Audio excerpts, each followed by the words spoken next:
The plant is very happy, nice root system, just like in the field. But when we introduce salinity, the plant will look like this. So this is a tolerant line, and this is a sensitive line.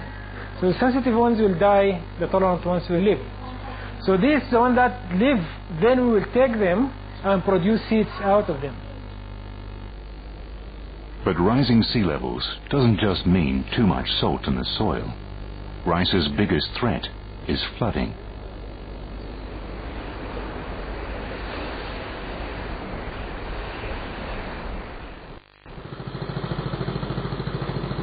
As the glaciers melt, the low-lying river deltas, the areas where most of Asia's rice is grown, could be facing disaster.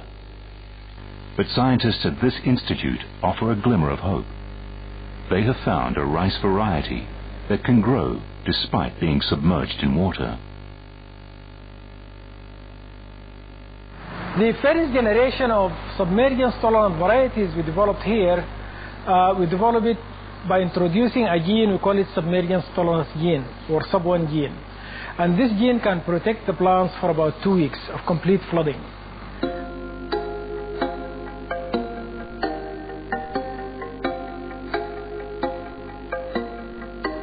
And we are seeing a huge impact. And it's just amazing the stories that you hear from the farmers, where they were not able to grow rice before, and now they have varieties that can survive. The 30 million hectares of rice that would be affected if the glaciers melt could survive to feed us thanks to this SUB1 gene. It strengthens the security of a crop faced with multiple climate challenges.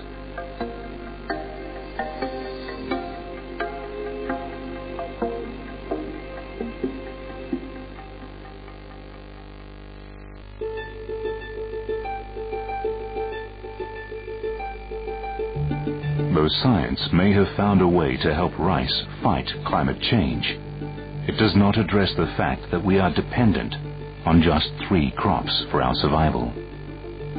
This dependence could be making us vulnerable. Should we go back to our roots and diversify again?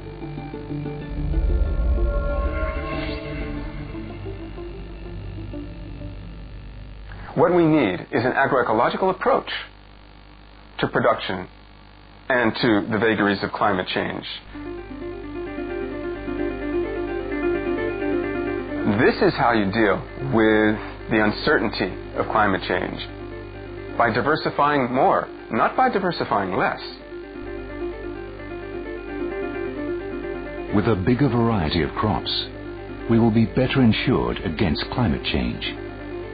Is this a way of farming that could sustain the world's ever-growing population?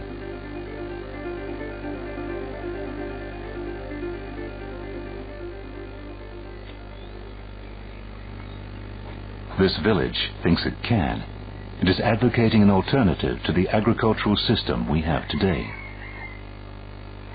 They've gone back to old-style pre-industrial farming.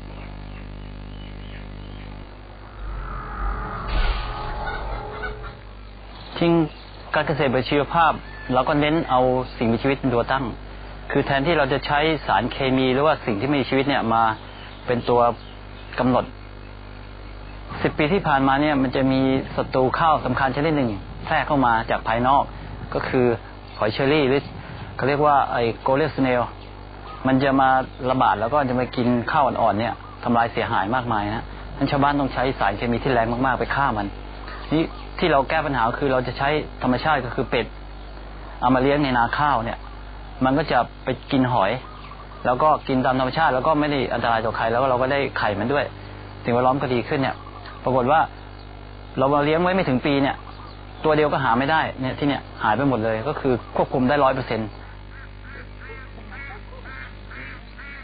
Is this all just quack science, or does it actually work? Could these farmers be pioneering a way of agriculture that could spell a brighter future for all of us? ทีละอย่างนะต้นข้าวนะที่เห็นต้นข้าวตรงเนี้ยเป็นต้นข้าวที่ไม่ได้ใช้สารเคมีสักอย่างเดียวนะยาฆ่าแมลงหรือว่าปุ๋ยเคมีไม่ได้ใช้เลยแต่มันงดงามมันไม่เป็นโรคไม่มีปัญหาเลยเพราะว่า ระบบเนี่ยมันสมดุลแล้วคือระบบนิเวศวิทยาเนี่ยมันสมดุลกันเพราะว่าดินก็ดีพวกแมลงก็สมดุลกันต้นข้าวก็คัดเลือกมาให้ปรับตัวเข้าสภาพแวดล้อมไม่ต้องใช้ยาก็ได้มันก็ทนทานโรคได้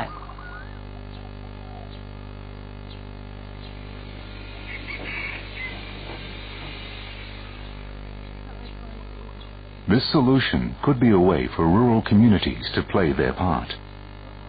But what can someone living 8,000 miles away in Oakland, California do to help safeguard our food security? It's a winter garden, you know. It's pretty good for the middle of January, isn't it? Urban gardening is more than just getting your hands dirty. It's a cheap and sustainable way to make sure food is fresh and readily available right in your own backyard. This is just an urban garden, but it's incredibly productive. We get hundreds and hundreds of pounds of food from our garden, which we eat. Small farms are much more productive than large farms. Pound per acre, they blow large farms out of the water. And urban gardening blows industrial farming out of the water.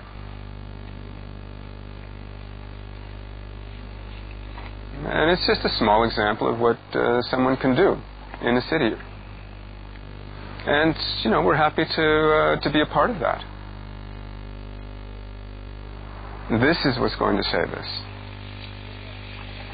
This is what's going to feed people. This is what's going to cool the planet.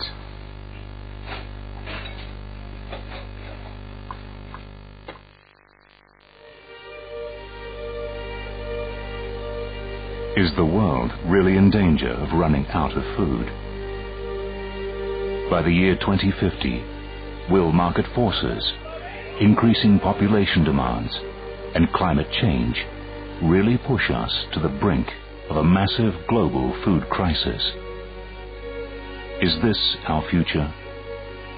Or can we make changes to stop the tide of time? I think there will be changes. There may be changes in our food choices. That's what makes it difficult to project into the future, because there are so many changes. Humans are very adaptable. When it comes to food supply, we will do our best to adapt. The question is whether there are limits to adaptation.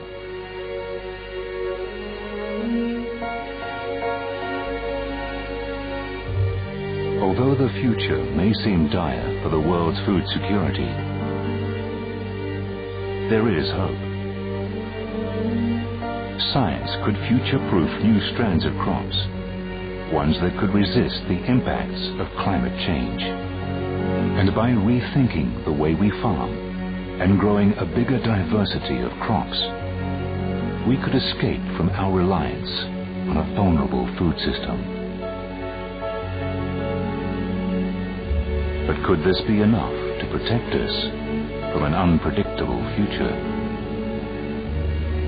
We used to worry about saving the environment or saving the planet.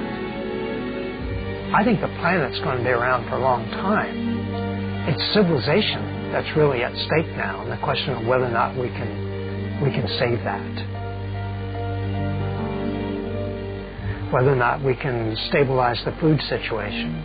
Whether we can succeed in doing that remains to be seen, but that's the big question hanging over humanity now.